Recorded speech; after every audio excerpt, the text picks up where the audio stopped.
My team will review the applications and give credentials to new media applicants who meet our criteria and pass United States Secret Service requirements to enter the White House complex. All right. What'd she say? She basically said that they were going to give God, unqualified how boring. Unqualified Can they get people, somebody there who's not jobs. The so Behind tedious? the Table podcast needs to apply for White House credentials. Oh, they'd love having Joy in that room. Joy can I go. got a question. So wait a second. So in other words, instead of Bob Woodward, they want Kim Kardashian. Whoopi Goldberg and her co-hosts on The View have spent the past few weeks throwing nonstop attacks at White House Press Secretary Karoline Leavitt. But instead of breaking under pressure, Karoline fired back with one of the most precise and brutal responses we've seen from a public figure in a long time. She didn't raise her voice. She didn't wave her hands or throw a tantrum like they do on The View. She just laid out the facts calmly, with a sharp tone and a smirk that sent a clear message she's not afraid of them. The moment she began speaking, the air in the room changed. What followed was a complete dismantling of the bitter narrative pushed by Whoopi and her co-hosts. And it left them scrambling to recover. It all started with a simple press announcement from Leavitt, where she explained that the White House would be continuing the Trump-era policy of allowing new media outlets like independent journalists and podcasters to apply for press credentials. This was a move aimed at giving regular Americans a chance to be part of the political conversation, rather than relying solely on legacy media outlets that are often disconnected from the public. But of course, that didn't sit well with the ladies of The View. Instead of acknowledging the policy for what it was, an open door for transparency and inclusion, they twisted it into something completely absurd. Joy Behar, never one to miss an opportunity to insult someone she disagrees with, decided to interpret this as the White House handing press passes to reality TV stars. According to her, this wasn't about giving power to new voices. It was about letting Kim Kardashian walk into the White House press room and take over as lead correspondent. That's the level of logic we're dealing with here. A woman with a serious job makes a professional statement, and the response is a joke straight out of a late-night comedy sketch. Joy and the others weren't interested in facts. They were interested in mockery, and they made that clear from the very beginning. But Karoline Leavitt wasn't going to let that slide. She fired back in a way that few people ever managed to do when dealing with The View. She called them out for exactly what they are: bitter, out-of-touch media elites who would rather push false narratives than accept that a young, confident woman is doing the job better than they ever could. Leavitt pointed out that the same people who constantly accuse conservatives of pushing conspiracy theories have been wrong on almost every major story over the last few years. From COVID, misinformation, to the Hunter Biden laptop cover-up, mainstream media has a long list of failures, but you won't hear that on The View. And let's talk about that laptop for a second. When the story first broke, Joy Behar, Whoopi Goldberg, and their co-hosts were quick to dismiss it as Russian disinformation. They laughed at the idea that it could be real. They mocked anyone who suggested otherwise. But years later, after the damage was done and the election had passed, even the New York Times had to admit that the laptop was real. Did The View apologize? Did they correct themselves? Of course not. They moved on, hoping nobody would notice. But Karoline Leavitt noticed, and she made sure everyone else did too. This is the pattern we see with Whoopi and her friends. They don't want a real debate. They don't want facts. They want to be the loudest voices in the room, even if what they're saying makes no sense. When Karoline announced that the Associated Press would no longer be allowed into the Oval Office because they refused to respect the renaming of the Gulf of Mexico to the Gulf of America, Whoopi exploded. She treated it like the most ridiculous thing she'd ever heard. But think about it. How is it unreasonable to expect media outlets to respect official decisions made by the White House? If they refuse to use the correct name, why should they be given special access? It's a simple consequence for disrespecting the administration. Yet The View acted like it was an attack on the First Amendment. The real problem here isn't about press credentials or geography. It's It's about power and control. Whoopi Goldberg and her co-hosts have gotten used to being the gatekeepers of public opinion. For years, they've controlled the conversation on daytime TV, pushing whatever narrative fits their worldview. But Karoline Leavitt represents a new generation of leadership, one that doesn't bow down to legacy media, doesn't cower in the face of loud voices, and certainly doesn't back down when attacked. That's what really terrifies them. Whoopi's meltdown on live TV wasn't just emotional, it was personal. You could see it in her eyes, hear it in her voice. She wasn't just angry, she was rattled. Karoline had hit a nerve, and Whoopi couldn't hide it. She lashed out with exaggerated hand gestures, her words stumbling over each other as she tried desperately to regain control. She accused Karoline of being unqualified, of not knowing what she was doing. She even went so far as to suggest that Karoline only got the job because she's a woman, completely ignoring the fact that Karoline worked in the Trump administration before taking on the role of press secretary. The irony here is hard to miss.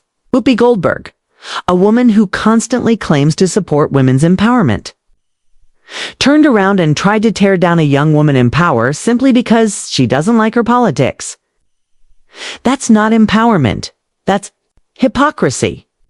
And Karoline Leavitt didn't just stand there and take it. She responded with clarity, confidence, and strength.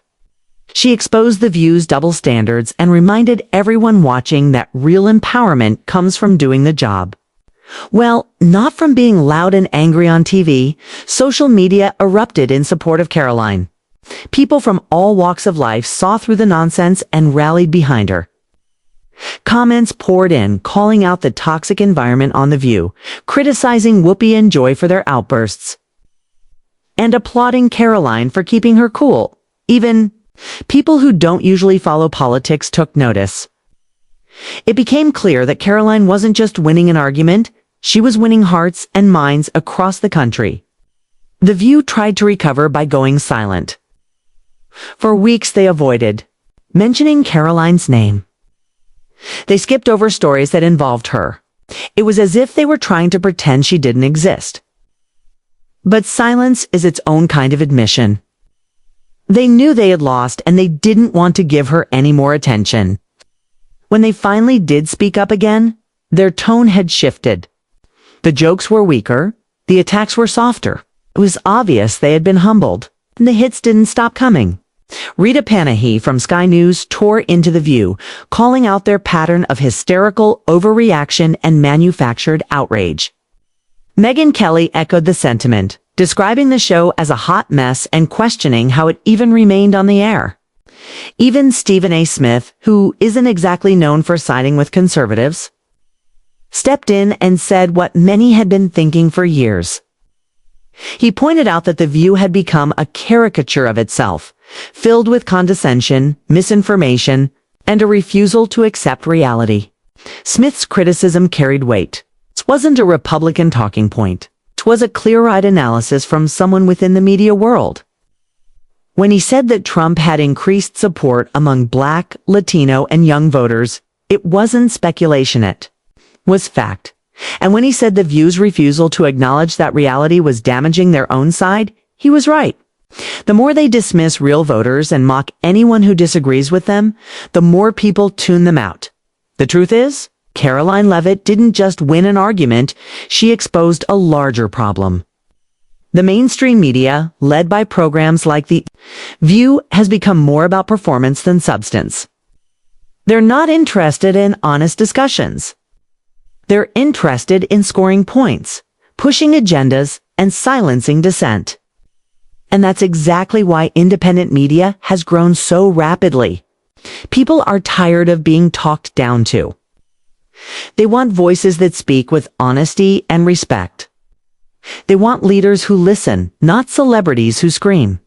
Karoline represents a shift. She doesn't rely on theatrics. She doesn't need to shout to be heard. Her words speak for themselves because they're grounded in truth.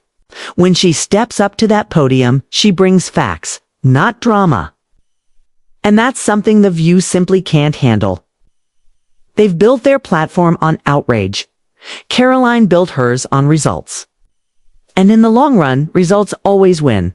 Her calm, methodical takedown of Whoopi Goldberg was more than just a viral moment.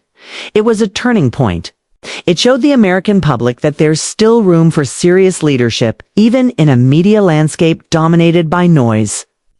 It reminded us that being professional isn't boring, it's powerful. And it proved that even when the loudest voices tried to drown you out, staying focused and standing firm will always shine through.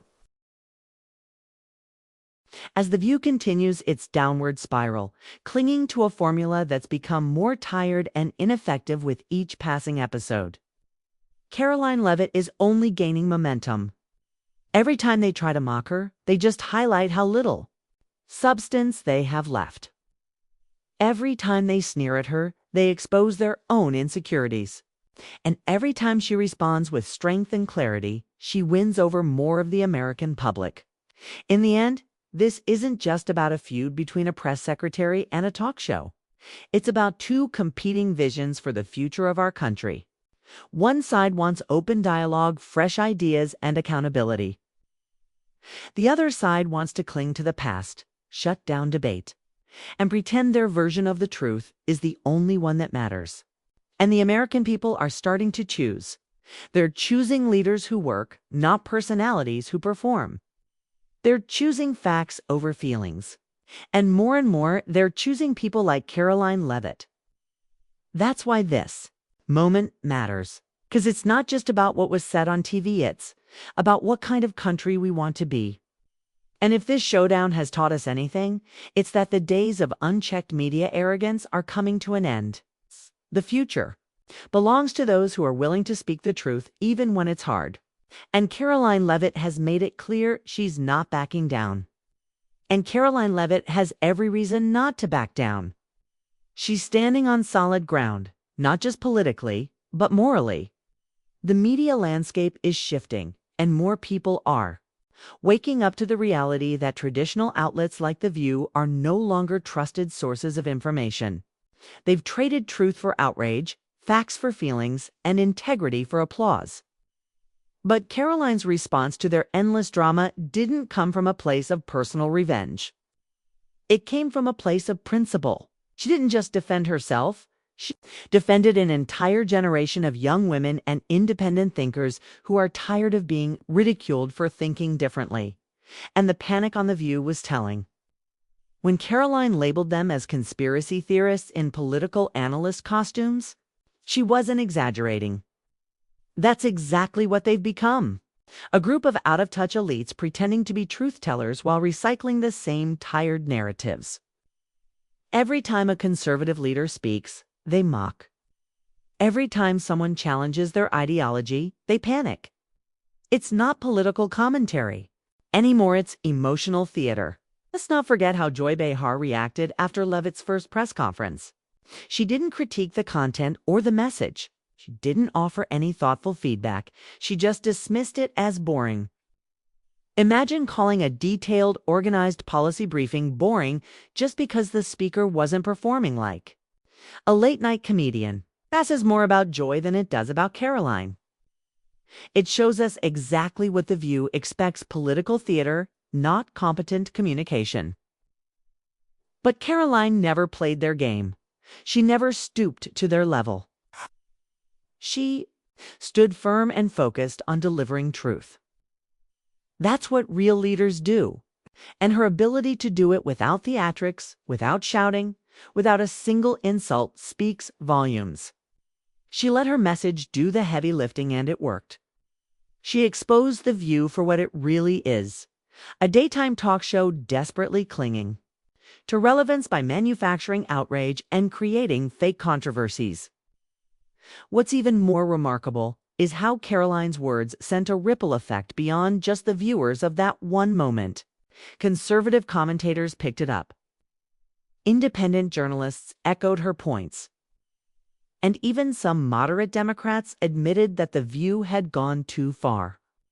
When you speak truth so clearly that people from across the political spectrum stop and say, you know what? It's right. You're doing something extraordinary. Then came Whoopi Goldberg's response. And it wasn't just defensive, it was unhinged. She went into full meltdown mode, stumbling through her rebuttals, shouting over her co-hosts, flailing her arms in frustration. She wasn't debating, she was unraveling. Her anger wasn't about policy, it was about pride. Karoline had challenged her on her own